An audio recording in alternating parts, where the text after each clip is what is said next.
weet en ons bely dat ons hulp kom van die Here wat hemel en aarde gemaak het en wat ook trou bly tot in alle ewigheid. Geliefde gemeente, genade, barmhartigheid, vrede en liefde word julle geskenk van God ons Vader en die Here Jesus Christus deur die kragtige werking van die Heilige Gees. Amen. Ons Vader in die hemel, ons het nou net gesing van liefde, u liefde wat in ons werk en u liefde wat ons verander. Ons het gesing van passie wat vernuwe word in ons. Ons het gesing van die lig wat vir ons opgegaan het en wat deur ons uitstraal in hierdie wêreld. Gee Here dat ons sal weet en verstaan dat dit wat ons sing ook ons gebede is. Dat ons dit nie sal sing sonder om te dink nie, maar dat dit werklik waar die gebede van ons harte sal wees. Om lig te wees, om liefde te versprei, om u genade sigbaar te maak in hierdie wêreld. En wanneer ons nou die woord oopmaak, bid ons dat u vir ons ook uit hierdie gedeelte vanaand sal leer hoe om dit te doen. En ook om te verstaan hoe groot u liefde vir ons is. In Jesus naam. Amen. Ek gaan vir ons 'n klein stukkie lees uit Lukas 9, dis die laaste stukkie van Lukas 9 van vers 57 af. Ek sal dit maar verduidelik soos ons aangaan. Terwyl hulle op pad was, het iemand vir hom, die hom is Jesus, vir hom gesê, ek sal u volg waar u ook al gaan. Maar Jesus het hom geantwoord, jakkalse het gate en die voëls van die hemel neste, maar die seun van die mens het geen plek waar hy sy kop kan neerlê nie. Vir 'n ander een het hy gesê, volg my. Maar hy het geantwoord, Here, laat my toe om eers my vader te gaan begrawe. Jesus het vir hom gesê, laat die dooies hulle eie dooies begrawe. Maar jy gaan verkondig jy die koninkryk van God. Nog 'n ander een het gesê, ek sal u volg, Here, maar laat my toe om net eers van my huismense afskeid te neem. Jesus het vir hom gesê, iemand wat sy hand aan die ploeg slaan en dan omkyk, is nie geskik, of niemand wat sy hand aan die ploeg slaan en dan omkyk, is geskik vir die koninkryk van God nie.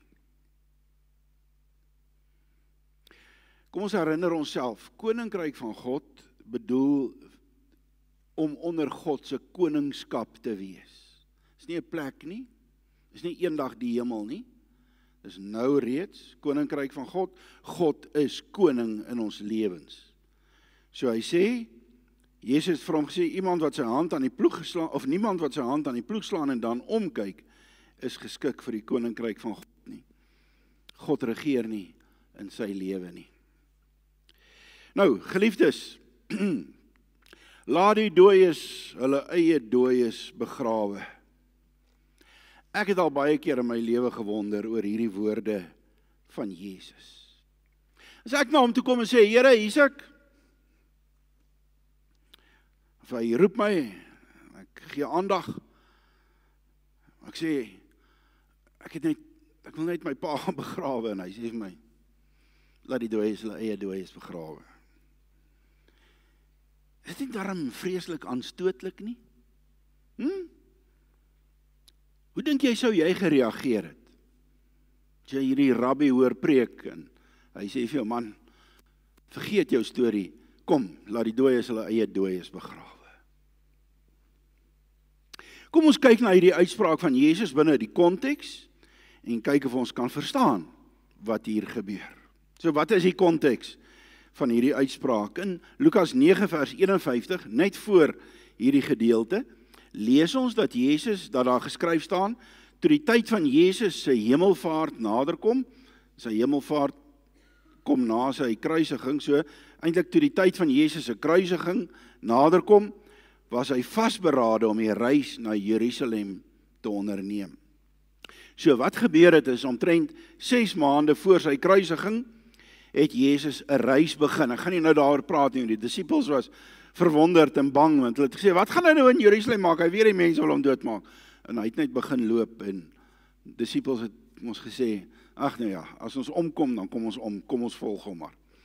Maar goed, so, ons sou dit dalk vandag in vandagse terme gedoen het, noem het 'n roadtrip. Jesus het gepreek, van dorpie tot dorpie, hy het geloop van dorpie tot dorpie, en oral stadig gaan in die rigting van Jerusalem die pad gevat. Hy het geweet wat op hom wag in Jerusalem. Lukas 9 vers 44 staan daar, dat hy vir hulle gesê het, dat hy moet gaan, dat hy gaan sterf. En terwyl hy nou op hierdie roadtrip is, preek hy. En hy preek wat? Die koninkryk van God. God wat koning is van ons lewens. Dit staan in Matteus 4 vers 17.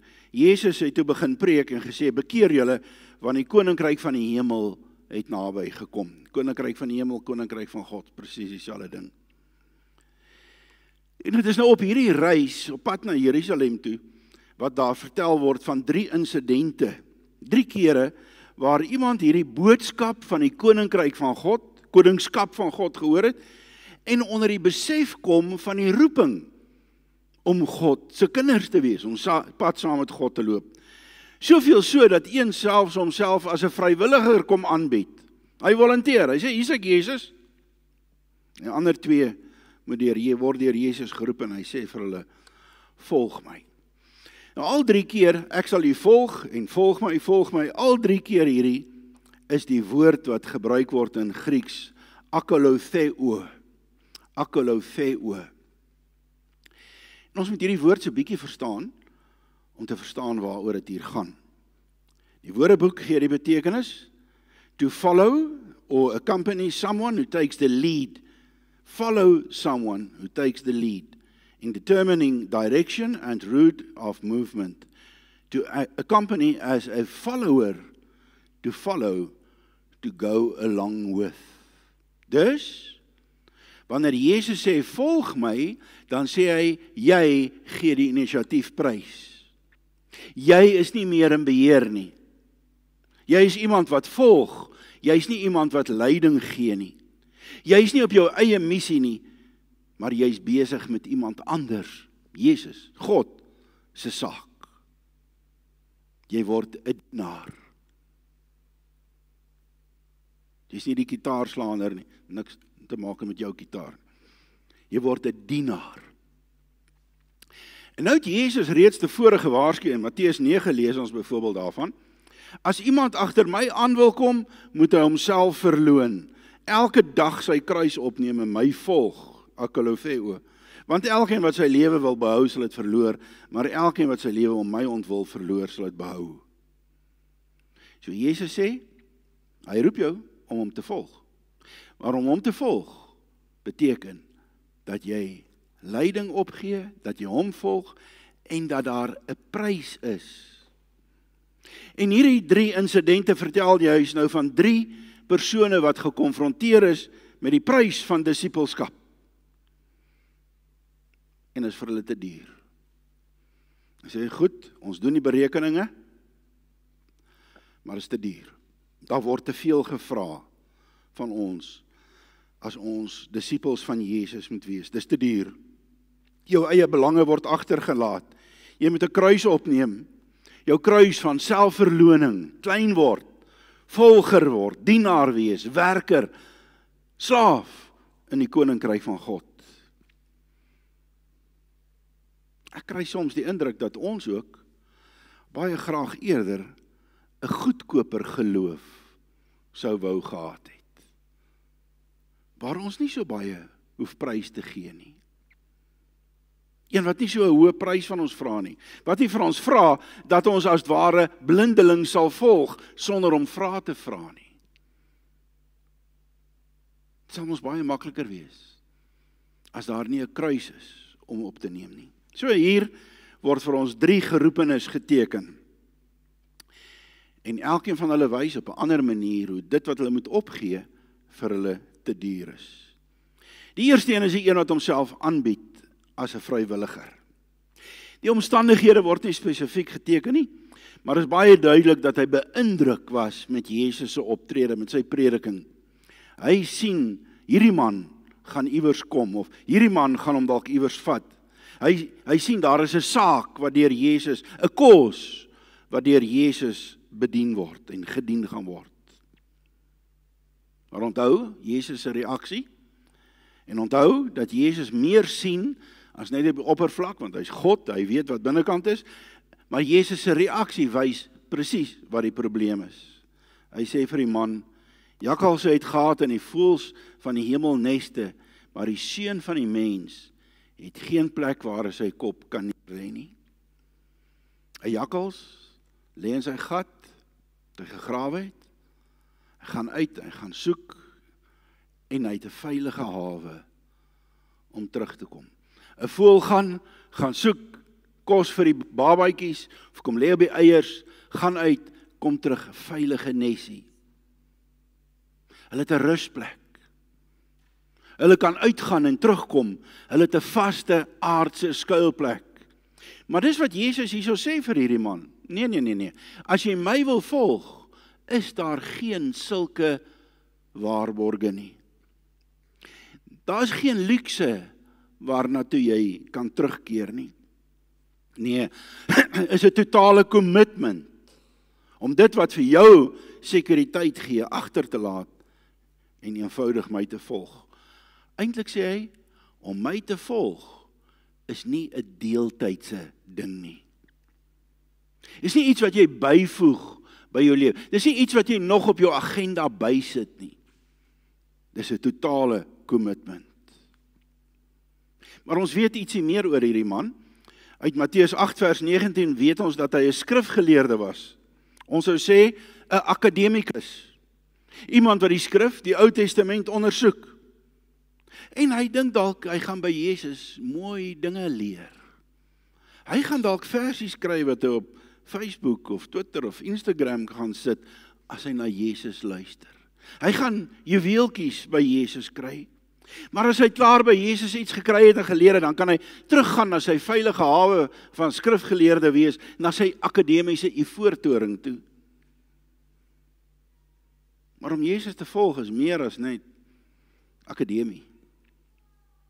Dit vat jou weg uit jou gemaklike bestaan na 'n hartlike oorgawe aan Jesus. Om 'n volger van Jesus te wees, om navolging in die koninkryk van God te doen, beteken dat jy ophou om te praat, of net te praat, en ook gaan doen.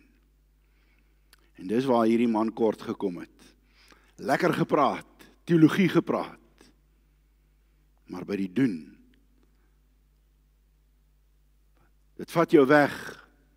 As Jesus jou roep, vat dit jou weg uit jou gemaksones, waarin jy dalk vasgevang is. Jesus was 'n hawelose. Ek wonder wat sou ons vandag van hom gedink het, né? Prediker van dorp tot dorp. Geen inkomste nie. Ander mense wat vir ons sorg, haweloos. Geen gate of neste nie. So dit impliseer ook, as jy vir Jesus wil volg, moet jy selfs bereid wees om jou voorspoed en jou gemaklike bestaan prys te gee. Wie van ons sal ons huis verkoop en gee vir die sending en op straat gaan bly? Maar dink jy die Here kan dit dalk van ons vra?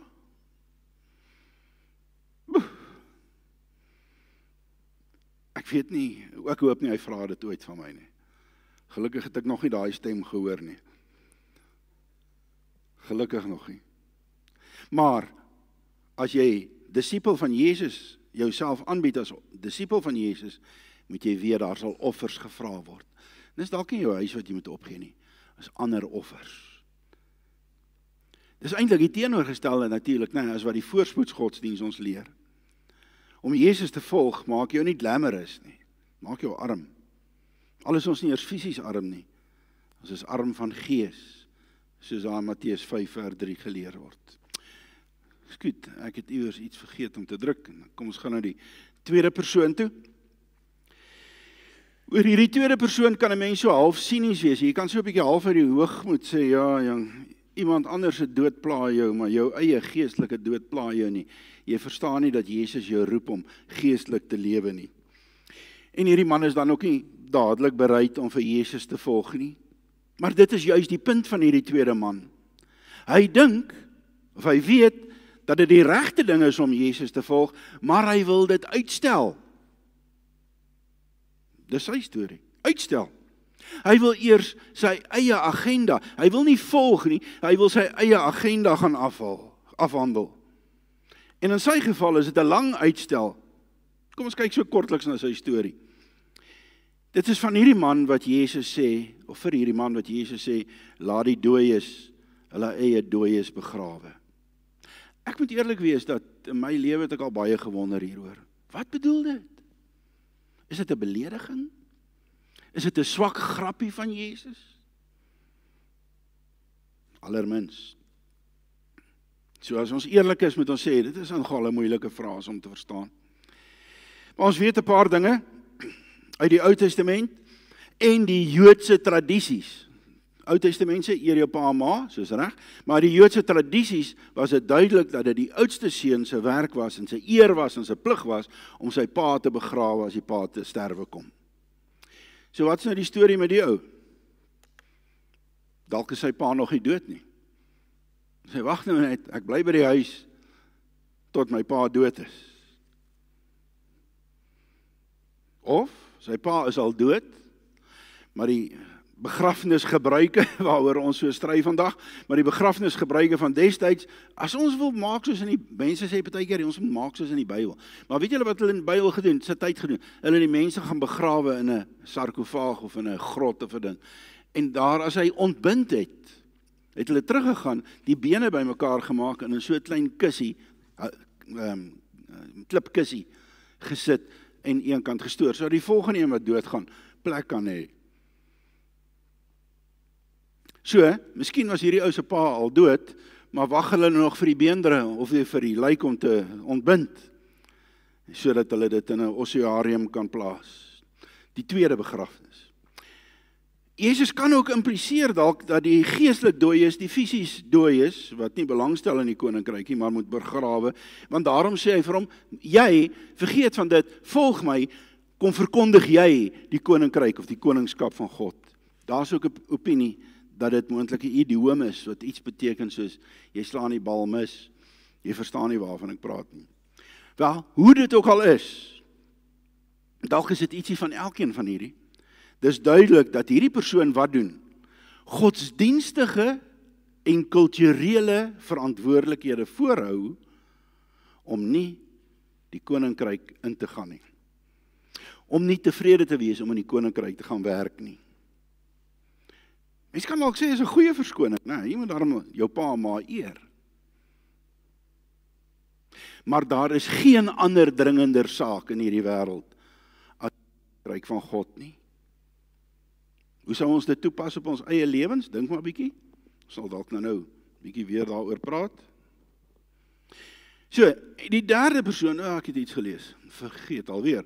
Die derde persoon word ook deur Jesus geroep om hom te volg, maar hy sê, hy wil eers gaan groet. Is dit nou so verkeerd?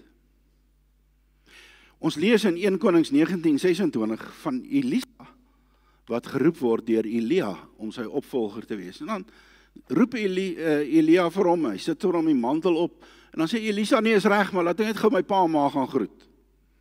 Dan sê, dis nogal vreemde woorde in Hebreëus daai. Hy sê, maar iets soos, ek keer jou nie, gaan. Hy sê, wat het ek aan jou gedoen? Staan daar letterlik, wat het ek aan jou gedoen? Gaan doen het. Go for it. So, hoekom is dit nou verkeerd as hierdie man? Hoekom is dit goed vir Elia en Elisa, maar nie vir die man nie? Wel, hierdie man wil ook uitstel. Hy wil ook uitstel.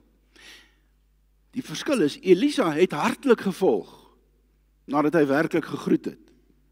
Maar Jesus sien weer eens in hierdie man se hart.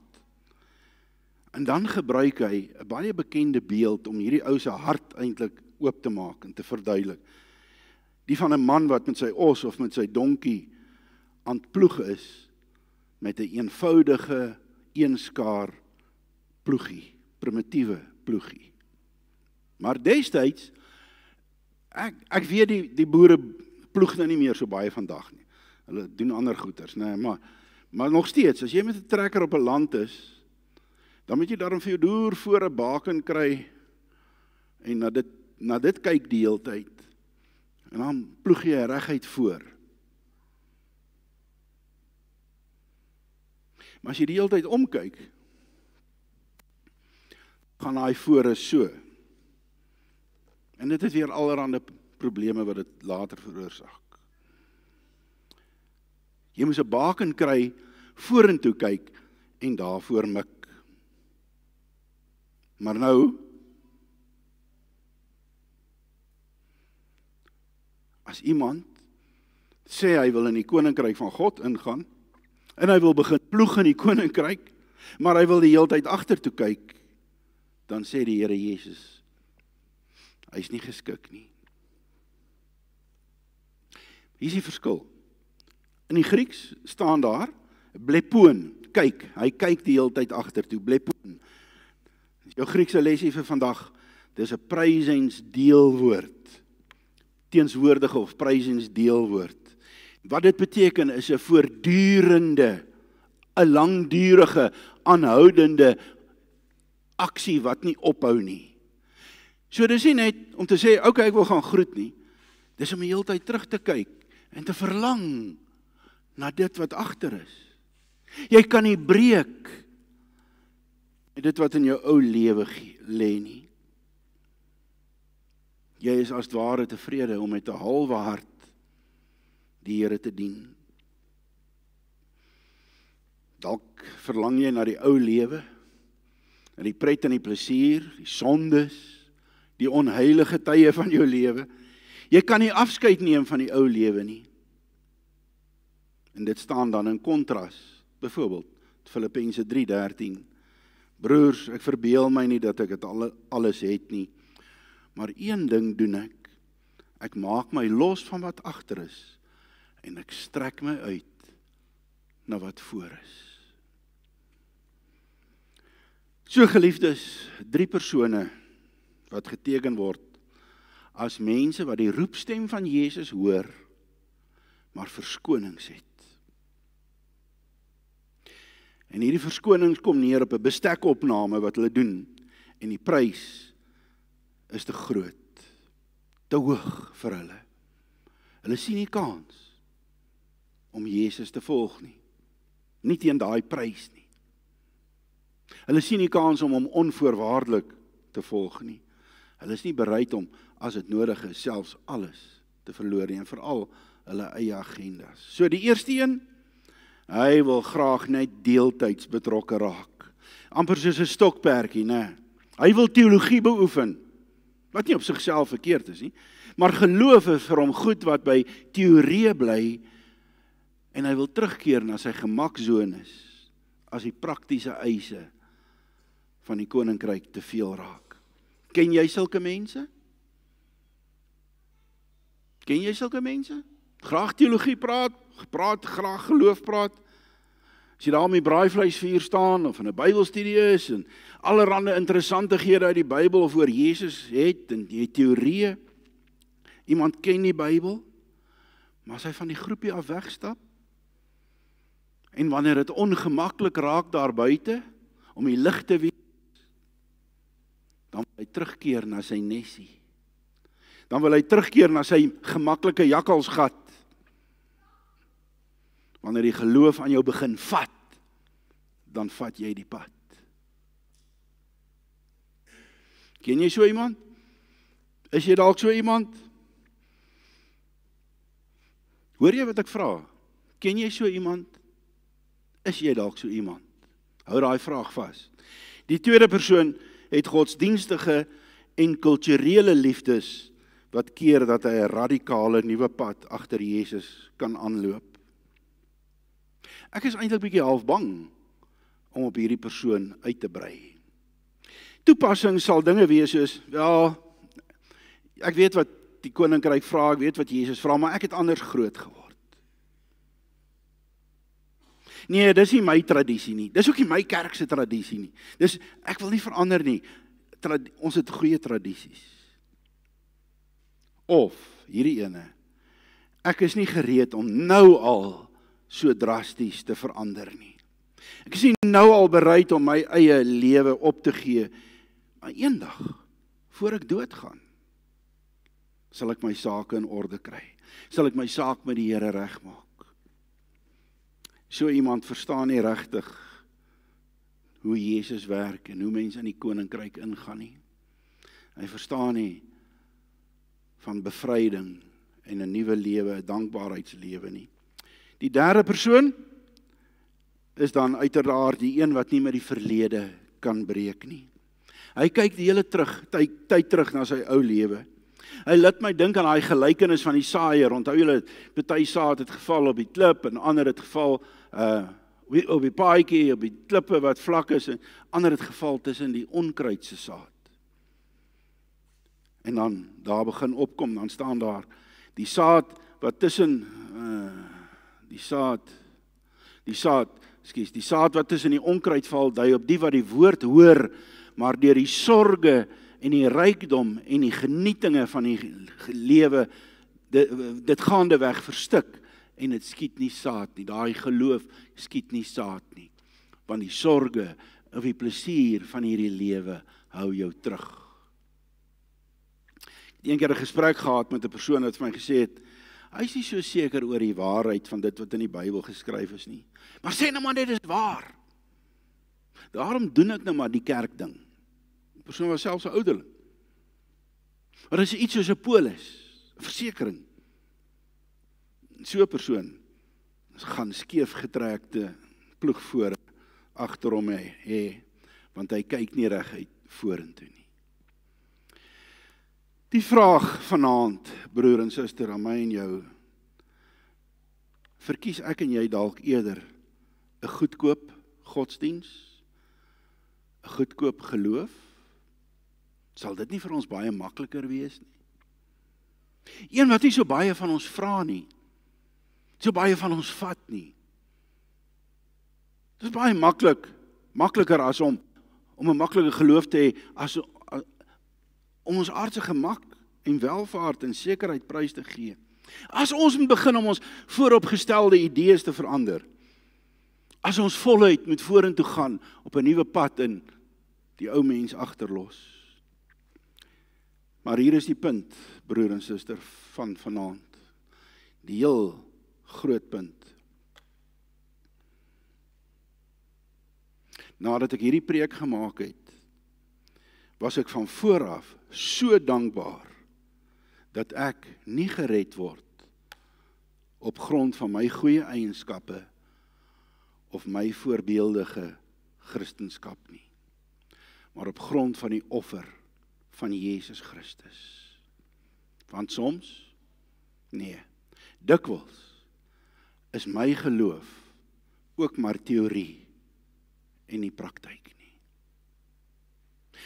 Dikwels is my geloof maar vasgevang in 'n groef wat my vashou in my voorafgestelde ou idees.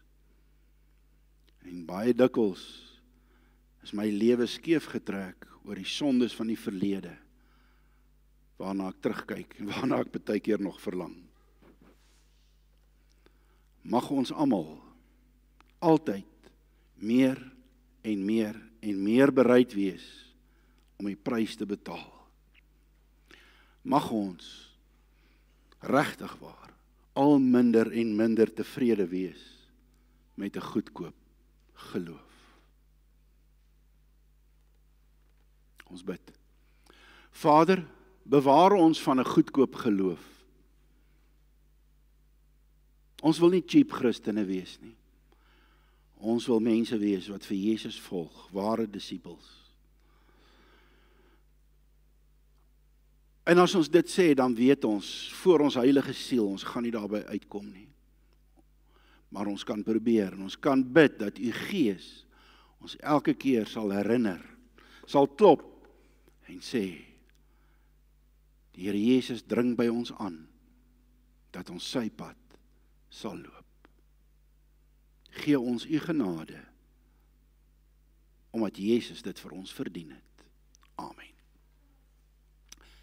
Die genade van ons Here Jesus Christus, die liefde van God die Vader en die gemeenskap van die Heilige Gees sal by julle wees en by julle bly.